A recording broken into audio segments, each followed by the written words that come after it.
Hello guys, welcome back to the day to day review. Pushpa 2 movie release అయ్యి ఇప్పటికి 20 రోజులు అయితే అవుతుంది. ఈ 20 రోజుల్లో దాదాపు 2,000 కోట్లు అయితే కలెక్ట్ చేసింది. ఇది చాలా పెద్ద అచీవ్మెంట్ అని చెప్పాలి పుష్ప టీమ్ కి. సో ఆ విషయంలో ఎంటైర్ పుష్ప టీమ్ కి కంగ్రాట్స్ అండి. పుష్ప 2 మూవీ ఎండింగ్ లో ఒక గ్లిమ్స్ అయితే ఉంటది, అంటే పుష్ప పార్ట్ 3 కి సంబంధించి ఒక గ్లిమ్స్ అయితే వదిలారు. దాని పేరు వచ్చేసి పుష్ప 3 ది ర్యాంపేజ్. ఆ సినిమా ఎప్పుడు వచ్చిందో, మళ్ళీ ఎన్ని సంవత్సరాలు పట్టిద్దో అనుకున్నా, కానీ పుష్ప 2 రిలీజ్ అయినా ఒక 2-3 రోజులకి ఆ సినిమా రిలీజ్ అవుతుందని అనుకోలేదు. పుష్ప 3 ర్యాంపేజ్ రిలీజ్ అయిందండి, మీకు ఇంకా తెలియదా? ఆ ర్యాంపేజ్ అయితే ఇంకా జరుగుతూనే ఉంది సోషల్ మీడియాలో. ప్రతిరోజు కొత్త అప్డేట్స్ వస్తున్నాయి, కొత్త వీడియోలు బయటకు వస్తున్నాయి, కొత్త వాళ్ళు ఇన్వాల్వ్ అవుతున్నారు, చాలా పెద్ద వాళ్ళు కూడా ఇన్వాల్వ్ అవుతున్నారు. సో పుష్పరాజ్ కానీ పుష్పరాజ్ ఫ్యాన్స్ అయితే చాలా ఇబ్బంది పడుతున్నారు ఈ విషయంలో. మరి Pushpa 3 the rampage with politics అని చెప్పేసి సోషల్ మీడియాలో చక్కర్లు కొడుతుంది సినిమా. చాలా బాగా హిట్ అవుతుంది సినిమా. సో ఈ మూవీ యొక్క రివ్యూ గురించి ఈ వీడియోలో మాట్లాడుకుందాం. రివ్యూలోకి వెళ్ళే ముందు ఒకే ఒక స్మాల్ రిక్వెస్ట్ అండి, ఈ వీడియోని చాలా సరదాగా తీసుకోండి, ఫన్నీగా తీసుకోండి. ఇది ఎలాంటి చెడు ఉద్దేశంతో చేయట్లేదు, ఒక ఐడియా వచ్చింది దాన్ని ఎగ్జిక్యూట్ చేస్తున్నాను అంతే. నిజంగా వీడియో సరదాగా ఉంటుంది, చాలా ఇంట్రెస్టింగ్ గా కూడా ఉంటుంది. సో ఎక్కడ స్కిప్ చేయకుండా ఫుల్ గా చూడండి. ఫుల్ గా చూసిన తర్వాత మీ అభిప్రాయం ఏదో కామెంట్ చేసి, నిజంగా ఈ వీడియో సరదాగా ఇంట్రెస్ట్ గా ఉంటే లైక్ చేసి నా ఛానల్ సబ్స్క్రైబ్ చేసుకున్నాను కొంచెం ఎంకరేజ్ చేస్తారని మనస్ఫూర్తిగా కోరుకుంటున్నాను. సో ఇంకా లేట్ చేయకుండా టాపిక్ లోకి వెళ్దాం. పుష్ప పార్ట్ 2 ఎండింగ్ లో పుష్పరాజ్ ఎంటైర్ ఫ్యామిలీని బాంబు పెట్టి చంపే ప్రయత్నం అయితే చేస్తాడు షికావత్. అక్కడ ఆ ఫ్యామిలీ చనిపోయారో ఏదో పక్కన పెడితే పుష్పరాజ్ అయితే అడవిలోకి పారిపోతాడు. నాకు తెలిసి అక్కడ చాలా మంది చనిపోయే ఉంటారు. ఇంకా మిగిలిన వాళ్ళు అల్లు అర్జున్ కాపాడే ప్రయత్నమే చేయరు. ఇప్పుడు చాలా మంది పెద్ద ఎనిమీస్ ఉన్నారు. ప్రైమ్ మినిస్టర్ కావచ్చు, సీఎం కావచ్చు, మంగళం సీను, ద్రాక్షాయని, షికావత్, జాల్ రెడ్డి, ఇంకా వీళ్ళంతా పెద్ద తలకాయలే. మళ్ళీ వీళ్ళ కింద చెంచాగాలు చాలా మంది ఉన్నారు. వాళ్ళు కూడా పుష్పరాజ్ని దింపేయాలి, సిండికేట్ నుంచి తీసేయాలనే ప్లాన్లు అయితే వస్తా ఉంటారు. ఇప్పుడు పుష్పరాజ్ కి ప్రతి దిక్కు నుంచి కూడా థ్రెట్టే ఉంది. అందుకోసం అని చెప్పేసి అడవిలోకి పారిపోతాడు. అడవిలో బ్రతుకుతున్నా కానీ ఏదో ఒక అవసరాలకు డబ్బులు అయితే కావాలి కదా. మరి పుష్పరాజ్ తెలిసింది ఒకటే పని, ఎర్రచందనం స్మగ్లింగ్ చేయడం. అందుకోసం ఎర్రచందనం మళ్ళీ నరికేసి స్మగ్లింగ్ చేస్తాడు జపాన్ కి. ఇంత ముందంటే పుష్పరాజ్ చాలా మంది పనులు ఉండేవాళ్ళు, ఇప్పుడేం పుష్పరాజ్ ఒంటరిగా ఉంటాడు, ఎవరు లేరు వెనక ముందు. మరి తన సరుకుని తనే స్మగ్లింగ్ చేసుకోవాలి. సో అందుకోసం అని చెప్పేసి పుష్పరాజ్ ఎర్రచందనాన్ని కంటైనర్ లో పెట్టి పుష్పరాజ్ కూడా ఆ కంటైనర్ లో ఉండి జపాన్ కి అయితే ఎక్స్పోర్ట్ చేస్తాడు అనమాట. మనకి పుష్ప పార్ట్ 2 లో కూడా చూపించారు. పుష్ప పార్ట్ 2 స్టార్టింగ్ లో పుష్పరాజు ఆ కంటైనర్ నుంచి కింద పడతారు కదా. పుష్పరాజ్ కంటైనర్ లో ఎందుకు అంటున్నాడు అంటే ఇందుకోసమే, ఇప్పుడు తనకి ఎవరు లేరు కాబట్టి ఒక్కడే ఉన్నాడు కాబట్టి తను కూడా దాంట్లో కలిసి వెళ్ళిపోయాడు. అక్కడ పోర్ట్ లో అయితే ఒక ఫైట్ అయితే జరుగుతుంది, దాన్ని పుష్పరాజ్ అయితే గెలుస్తాడు. మనకి పార్ట్ 2 లో నేలలో పడ్డట్టు చూపించారులే, కానీ మళ్ళీ ఆ నేలలోంచి వస్తాడు, వాళ్ళందరినీ చంపేసి ఆ నోటు ఉంటది కదా, డబ్బులు ఇచ్చే నోటు, దాన్ని తీసుకుని మళ్ళీ ఇండియాకి అయితే వచ్చేస్తాడు. దాన్ని మార్చుకుని డబ్బులే సంపాదించుకుంటాడు. ఇప్పుడు పుష్పరాజ్ కి డబ్బులు ఉన్నాయి, అవసరాలకి తీర్చుకుంటాడు, ఇంకా ప్రాబ్లం లేదు. కాకపోతే కొన్ని సరదాలు అయితే ఉంటాయి కదా. పుష్పరాజ్ పాపం చిన్నప్పటి నుంచి కష్టాలను ఫేస్ చేశాడు, అవమానాలు పడ్డాడు, అప్పులు చేశాడు, మళ్ళీ తీర్చుకోవడానికి చాలా కష్టపడ్డాడు. ఆ పని ఈ పని వచ్చిన పనులు చేశాడు. 100 రూపాయల పని వదిలిపెట్టి 1000 రూపాయల పని తీసుకుని రిస్క్ తీసుకొని ఎర్రచందనంలోకి దిగేసి స్మగ్లింగ్ చేస్తూ సిండికేట్ లోకి వచ్చేసి ఇప్పుడు చాలా పెద్ద పొజిషన్ లో ఉన్నాడు. ఇప్పటి వరకు కష్టాలు పడ్డాడు తప్ప ఎప్పుడు సుఖపడలేదు కాబట్టి ఇంక ఇప్పుడైనా సుఖపడదామని చెప్పేసి ఒక సినిమాకి అయితే వెళ్తాడు. తనకు దగ్గరలో ఉన్న, అంటే ఆ అడవికి దగ్గరలో ఉన్న సంధ్యా థియేటర్ అనే థియేటర్ కి అయితే సినిమా చూడడానికి అయితే వెళ్తాడు. ఇప్పుడు జనాలంతా ఏమనుకుంటారు, పుష్పరాజ్ కూడా చనిపోయాడు ఆ ఫ్యామిలీలో అని అనుకుంటారు కదా. సడన్ గా సినిమా హాల్ దగ్గర పుష్పరాజ్ని చూసేసరికి అక్కడున్న జనాలంతా ఆందోళన చెందుతారు. ముఖ్యంగా పుష్పరాజ్ ఫ్యాన్స్ అయితే ఉంటారు కదా, పుష్పరాజ్ కింద పనిచేసిన వాళ్ళు కానీ వాళ్ళకి సంబంధించిన కుటుంబాలు కానీ పుష్పరాజ్ చూసి అల్లకల్లోలం అవుతారు. అబ్బా పుష్పరాజ్ బతికే ఉన్నాడు, ఇంకా మనకు తిరుగులేదు అన్నట్లయితే హంగామా చేస్తారు. సో అక్కడ తొక్కిసలాట అయితే జరిగింది. అక్కడ ఒక రేవతి అనే మహిళ అయితే చనిపోద్ది అనమాట. ఆ రేవతి అనే మహిళ చనిపోవడం వల్ల చాలా పుష్పరాజ్ అయితే సొసైటీకే తెలుస్తాడు అనమాట. అంటే ఇంకా పుష్పరాజ్ బ్రతికే ఉన్నాడు, చచ్చిపోలేదు. సో ఇప్పుడు పుష్పరాజ్ మీద అందరూ రివెంజ్ తీర్చుకోవాలి. చాలా మంది అయితే ప్లాన్ చేస్తా ఉన్నారు కదా పుష్పరాజ్ మీద, వాళ్ళంతా ఇప్పుడు రివెంజ్ తీర్చుకోవాలి. ఇంకా వాళ్ళు ఇన్వాల్వ్ అవుతారనమాట.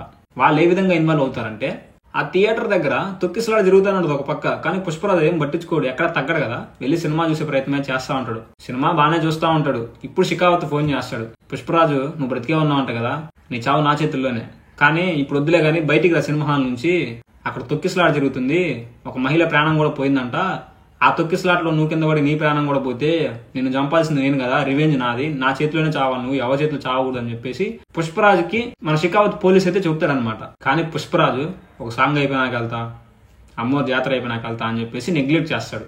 తర్వాత మళ్ళీ షికావత్ నా మాట వింటలేదని చెప్పేసి, కానీ షికావత్ అప్పటికే తన డ్యూటీని కోల్పోతాడు కదా, పోలీస్ జాబ్ నుంచి రిజెక్ట్ అవుతాడు కదా, అందుకని వేరే పోలీసులు చెప్తాడు అనమాట, ఈసారి నువ్వు వెళ్ళి చెప్పు నా మాట వింటలేదని చెప్పేసి. సో మళ్ళీ ఇంకో పోలీసులు చెప్పినప్పుడు అప్పుడు పుష్పరాజ్ బయటకు వచ్చే ప్రయత్నం చేస్తాడు. సినిమా హాల్ నుంచి వెళ్తూ కూడా చాలా తర్వాత నా సిండికేట్ మెంబర్లు, స్మగ్లింగ్ చేసిన వాళ్ళు, వీళ్ళంతా నన్ను ఆదరించారు, వీళ్ళందరికి హాయ్ చెప్దామని చెప్పేసి తనకు ఒక వ్యాన్ ఉంటది కదా, ఆ వ్యాన్ లోంచి పైకి వచ్చి అందరికి హాయ్ చెప్తా ఉంటది అనమాట. నేను ఇంకా బ్రతికే ఉన్నాను, పుష్పరాజ్ ఎక్కడ తగ్గడు, మీకు ఎట్లాంటి బాధ లేదు, నేను మళ్ళీ సిండికేట్ ని ప్రారంభిస్తా, ఇన్ని రోజులు వేరే వాళ్ళ సిండికేట్ లో పనిచేసాం, ఇప్పుడు మన సిండికేట్ ఒకటి తయారు చేసుకుని వస్తా నేను, మీరంతా ధైర్యంగా ఉన్నానని చెప్పేసి పుష్పరాజు ఆ కారులో టాటా చెప్పుకుంటా వెళ్ళిపోతాడు. తర్వాత ఒక 4 రోజుల తర్వాత పుష్పరాజ్ అయితే పాపం నా వల్లే అక్కడికి వెళ్ళడం వల్ల తొక్కిసలాట జరిగింది, ఒక మనిషి చనిపోయిందని చెప్పేసి ఒక 25 లక్షలు డబ్బులు ఇచ్చే ప్రయత్నం చేస్తాడు, ఇస్తాడు కూడా. అండ్ ఇంకొక అబ్బాయికి, ఒక చిన్న అబ్బాయికి పాపం బ్రెయిన్ డెడ్ అయి ఉంటుంది, ఆ అబ్బాయిని కూడా కొంచెం టేక్ కేర్ చేసి వాళ్ళ మంచి చెట్లు అయితే చూసుకుంటా ఉన్నాడు. పుష్పరాజ్ మీద మెయిన్ గా రివెంజ్ తీర్చుకోవాలనుకునేది ఎవరు? షికావత్ కొంతమంది పోలీసుల్ని పుష్పరాజ్ వాళ్ళ ఇంటికి వెళ్ళి పుష్పరాజ్ని అరెస్ట్ చేసి రిమాండ్ తీసుకురామని చెప్తే పోలీసులు వెళ్ళి తీసుకొస్తారు. అక్కడ పుష్పరాజ్ని కొన్ని క్వశ్చన్స్ చేస్తారు, ఇన్వెస్టిగేషన్ చేస్తారు. అంటే దాదాపు 6 గంటల సేపు పుష్పరాజ్ని ఇన్వెస్టిగేషన్ చేసి నష్టపరిహారం ఇచ్చావా లేదని కనుక్కొని అసలు ఏం జరిగింది, ఈసారి ఇట్లాంటి చేయొద్దు, మళ్ళీ సినిమాలకు రావద్దు, నీ సినిమా నువ్వు ఇంట్లో చూసుకో, లేకపోతే ఎవరు లేని చోట చూసుకో, ఇట్లాంటి చేయడం వల్ల ప్రాణ నష్టాలు జరుగుతున్నాయి, ఇది టీఎస్ అనే సిండికేట్ పరంగా జరుగుతుంది, ప్రతి ఒక్కరికి సమన్యాయం జరగాలి కాబట్టి నువ్వు పుష్పరాజ్ అయినా కానీ నేను రిమాండ్ తెచ్చాము, ఇంకోసారి ఏ పుష్పరాజ్ కూడా ఇట్లాంటి చేయకూడదు అని చెప్పేసి, ఏ సిండికేట్ మెంబర్ కూడా ఇట్లాంటి చేయకూడదు అని చెప్పేసి నీ మీద స్టాండ్ తీసుకున్నాము, దీనివల్ల నెక్స్ట్ టైం ఎవరు ఇట్లాంటి చేయరు అని చెప్పేసి మళ్ళీ పుష్పరాజ్ని ఇంటికి పంపిస్తారు యథావిధిగా. ఇప్పుడు పుష్పరాజ్ బ్రతికే ఉండని చెప్పేసి ప్రపంచం మొత్తానికి తెలిసింది, అంటే సిండికేట్ వాళ్ళకు కూడా తెలుసు. ఆ సిండికేట్ వాళ్ళైతే పుష్పరాజ్ ఇన్ని రోజులు చనిపోయారు అనుకుంటారు కదా, పుష్పరాజ్ బ్రతికే ఉండని తెలిసిన తర్వాత పుష్పరాజ్ వాళ్ళ ఇంటికైతే వెళ్తారు, అంటే పరామర్శించడానికి. పుష్పరాజ్కి ఏమైందో, నువ్వు చచ్చిపోయావు అనుకున్నావు కానీ బ్రతికే ఉన్నావు పుష్పరాజు, మాకు చాలా ఆనందంగా ఉంది, నువ్వు జాగ్రత్తగా ఉండు, నీకేం కాదు, మేమంతా ఉన్నాము, మళ్ళీ సిండికేట్ స్టార్ట్ చేద్దాము, మన సిండికేట్ మారి మోగిపోవాలి మళ్ళీ అనేసి పుష్పరాజ్ ధైర్యం చెప్తారు. సో అప్పుడు ఒక ఈవెంట్ అనేది పెడతారనమాట, సిండికేట్ సక్సెస్ ఈవెంట్ అని చెప్పేసి ఒక ఈవెంట్ అయితే పెడతారు. అందులో పుష్పరాజ్ ఒక స్పీచ్ అయితే ఇస్తాడనమాట. ఆ స్పీచ్ మధ్యలో అందరి పేర్లు చెప్తాడు, మన సిండికేట్ లో ఉన్న ప్రతి ఒక్కరి పేర్లు చెప్తాడు. కానీ అసలు సిండికేట్ స్టార్ట్ చేసింది ఎవరు? కొండారెడ్డి చనిపోయాడు. కొండారెడ్డి తమ్ముడు ఎవరు? జక్కానేమో పుష్ప కిందే ఉంటాడు. మరి జక్కా తమ్ముడు జాలరెడ్డి ఉన్నాడు కదా, మరి జాలరెడ్డి పేరు అయితే మర్చిపోతాడు అనమాట పుష్పరాజు. అంటే స్టార్టింగ్ లో సిండికేట్ లో ఉంది జాలరెడ్డి కదా, మరి జాలరెడ్డి పేరు మర్చిపోయినప్పుడు జాలరెడ్డి కోపం రాకుండా ఉంటుందా? కానీ జాలరెడ్డి అట్లాంటి పట్టించుకోడు అనమాట. ఆ పేరుదే ఉందిలే, నా కాళ్ళు చేతులు తలకాయ పని చేయకుండా కొట్టాడు, పేరు మర్చిపోతే దాంట్లో తప్పే ఉంది అన్నట్లయితే ఉంటాడు. పేరు మర్చిపోతే తప్పేముంది అన్న విధంగా అయితే జాలరెడ్డి చాలా పాజిటివ్ గా తీసుకుంటాడు.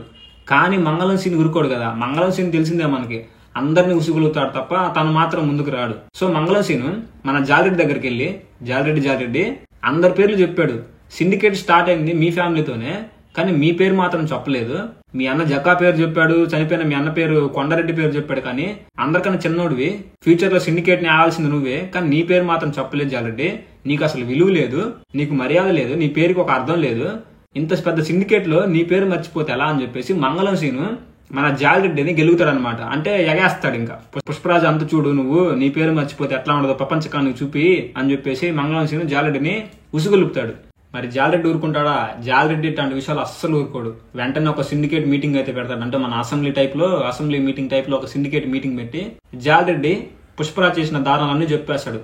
ఆ రోజు ఈ టయానికి సినిమా థియేటర్ దగ్గరకు వచ్చాడు, పుష్పరాజ్ బతికే ఉండడం చెప్పేసి అందరూ తొక్కిసలాట చేశారు, అక్కడ రేవతి అనే మహిళ చనిపోయింది, పుష్పరాజ్కి ఆ విషయం చెప్పినా కానీ నేను సినిమా చూడాలని చెప్పాడు, తర్వాత జనాలను పలకరిస్తా పాదయాత్ర చేశాడు, ఇట్లాంటివన్నీ చెప్పేసుకుంటా వస్తాడు. పుష్పరాజ్ గురించి చాలా నెగిటివ్ గా, చాలా పెద్దగా అరుస్తూ చాలా ఫైర్ గా చెప్తాడు. అండ్ ఇంకా జాలరెడ్డికి సహాయం చేసేది ఎవరు అంటే షికావత్ ఎందుకు చేస్తాడంటే, జాలరెడ్డి ఉన్న పొజిషన్ తో పుష్పరాజ్ మీద అట్లాంటి రివెంజ్ తీర్చుకోలేడు. ఎందుకంటే జాలరెడ్డి ఉన్న పొజిషన్ అట్లాంటిది, ఆ పొజిషన్ ఎట్లాంటిది అంటే కాళ్ళు చేతులు ఉండవు కదా పాపం, అంటే పని చేయవు కదా. సో జాలరెడ్డి రివెంజ్ అయితే తీర్చుకోలేడు. అందుకోసం ఈ పోలీస్ అయినటువంటి షికావత్ కి చెప్తాడు. మరి పుష్పరాజ్ గురించి ఇన్ని నెగిటివ్ గా మాట్లాడినప్పుడు మరి పుష్పరాజ్ ఊరుకుంటాడా? వెంటనే ఇంకో సిండికేట్ మీటింగ్ అయితే పెడతారనమాట నైట్ పూట. పుష్పరాజ్ కూడా సిండికేట్ మీటింగ్ పెట్టారు కదా, ఆ మీటింగ్ కి నేషనల్ సిండికేట్ మెంబర్స్ కూడా వస్తారు, అంటే నేషనల్ కి సంబంధించిన సిండికేట్ మెంబర్స్ కూడా జాయిన్ అవుతారు ఆ మీటింగ్ లోకి. అంత పెద్ద సిండికేట్ మెంబర్స్ ముందు జాలరెడ్డి గురించి అండ్ షికావత్ గురించి నెగిటివ్ గా మాట్లాడతారు, అంటే కావాలని మాట్లాడరు, అట్లా ఫ్లోలో వచ్చేస్తాయి అనమాట. షికావత్ గురించి కానీ జాలరెడ్డి గురించి కానీ నెగిటివ్ గా మాట్లాడే ప్రయత్నం అయితే చేస్తా ఉంటారు. అండ్ కొన్ని అబద్ధాలు కూడా వస్తూ ఉంటాయి, అవి కూడా ఫ్లోలో వచ్చినాయి అనుకోవచ్చు. సో ఈ విధంగా మాట్లాడేసరికి షికావత్ కి మండిద్ది, జాలరెడ్డి కూడా మండిద్ది. మధ్యలో ఈ మంగళం సీన్ అగ్నికి ఆద్యం పోసినట్టు వీళ్ళని ఇద్దరిని ముందుకి ఊసుగొలుపుతా ఉంటారు అనమాట.